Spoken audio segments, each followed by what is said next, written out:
দেখুন, আমাদের কিছু কিছু সহকর্মীর মনে 5 তারিখের পরে একটি অদ্ভুত নতুন একটি অনুভূতি এসছে। কি মনে হচ্ছে যে আমরা বোধহয় সরকার গঠন করে ফেলেছি। প্রিয় সহকর্মীবৃন্দ, আমরা সরকার গঠন করিনি।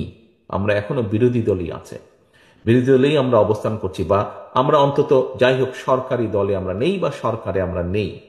আমাদের যে সকল সহকর্মী এরকম ভুল উপলব্ধি করছেন, তাদের বিভিন্ন আচরণের জন্য বিভিন্নভাবে বিভিন্ন জায়গায় দল ক্ষতিগ্রস্ত হচ্ছে, দলের ইমেজ ক্ষতিগ্রস্ত হচ্ছে। প্রিয় সহকর্মীবৃন্দ, এর ভিতরে চট্টগ্রামেও কিছু কিছু ঘটনা ঘটেছে। আমি কঠোরভাবে আপনাদেরকে আজকে আপনাদের নেতা হিসেবে নির্দেশনা দিতে চাই, আপনাদের সহকর্মী হিসেবে আপনাদের কাছে বিনীত অনুরোধ করে বলতে চাই, দেখুন, আপনারা এখানে প্রত্যেকটি উপস্থিত 859 জন প্রত্যেকটি মানুষ, আপনারা এক একজন বিএনপির প্রতিনিধি, আপনারা এক একজন কিন্তু বিএনপির